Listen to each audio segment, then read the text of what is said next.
getting too old for this. Okay. So, yeah.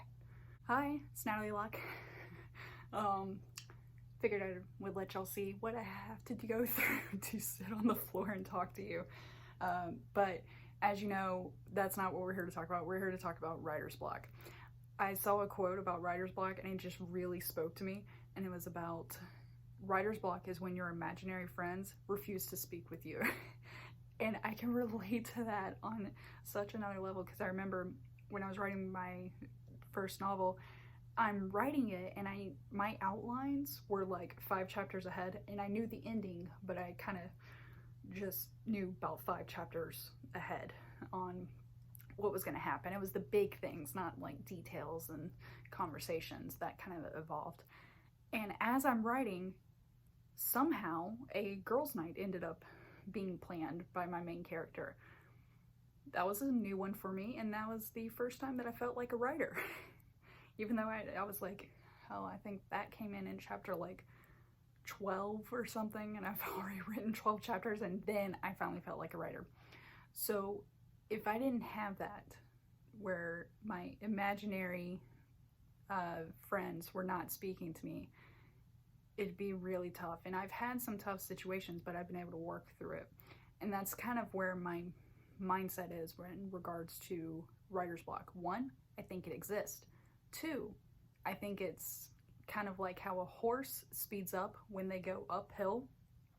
That's what we have to do when we are faced with writer's block. We got to just push ourselves a little bit more to be able to work past it. So I came up with 5 tips of things that helped me work past it, helped me work past my writer's block, and I hope that these work for you. So the first one is retrace your steps. That means read, not edit, read what you've written up to that point.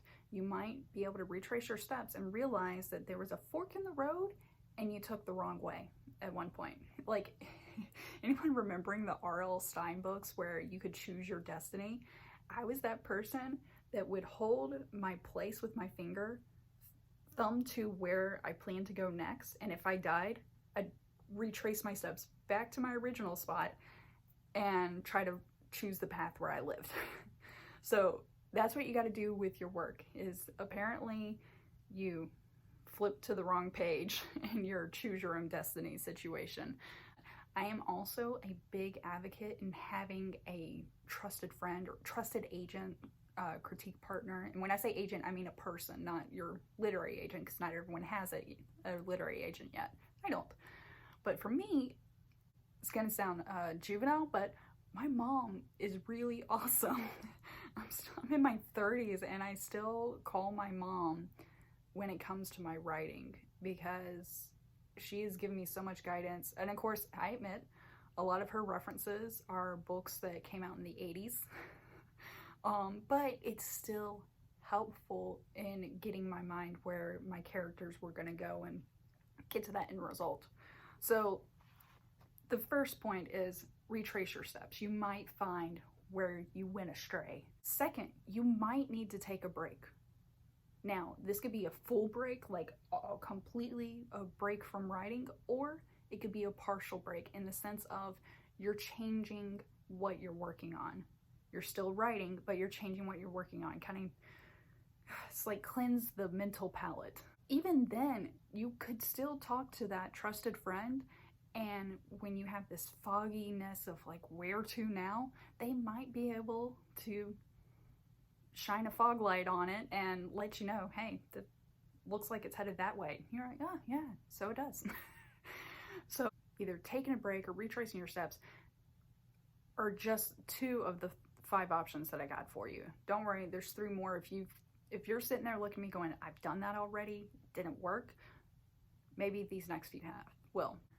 So 3 and 4 are very similar. 3 is word sprints.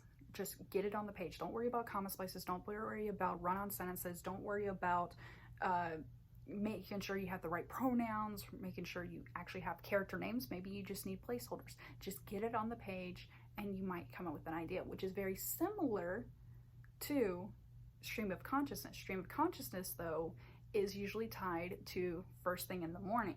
where you kind of want to give your genius a chance to sneak out of you before you fully wake up. Both of these is about getting the information on the page. The difference between the two is a word sprint has a time limit on it, 15, 20 minutes. I've even seen 25 minutes, and then step away, take a break. Whereas stream of consciousness, you can set a time limit, but it's usually timed in the sense of it's right when you wake up, just letting things flow before the coffee kicks in. And the fifth tip I got for you in combating writer's block is reviewing your own goals, your own approach to writing. Is your routine dragging you out? Are you putting too much on yourself? Are you stretching yourself too thin? Are you setting writing goals that are unattainable with your lifestyle right now? This inward reflection will help you realize where you can put your energy, because you don't want to put 100% of your energy in writing and then have nothing left over for your family, your friends, yourself, even just, remembering to eat, drink plenty of water. You want to make sure that you are setting yourself up with healthy writing habits. And so this change in routine, change in how you approach writing might help your writer's block. I like to think of writer's block as where your mind goes, no dude, we need to take a break. You got to reevaluate your choices. I'll let you know when I'm ready to think again. So with that, that's where all of these kind of stem from, especially this last one. That's where all of these kind of stem from, is approaching how you're trying to pull your ideas out of yourself. I hope these help. I hope your writing journey is healthy and happy, and even when you are faced with those difficult, I don't know who the killer is yet in my thriller or something like that, you're able to work through it, push a little harder, and all of our writing will soar instead of just falling out of the nest. That is the goal.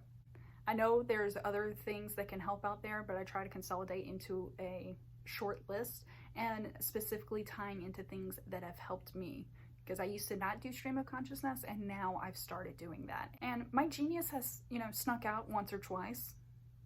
Not much, but it snuck out once or twice, so I think I got a handle on it. Maybe. Hopefully your writing is happy. Hopefully you're being healthy and drinking plenty of water and taking care of yourself and not forgetting. And I hope that you are also able to still spend time with friends, even if it's virtually, through all this. Happy writing.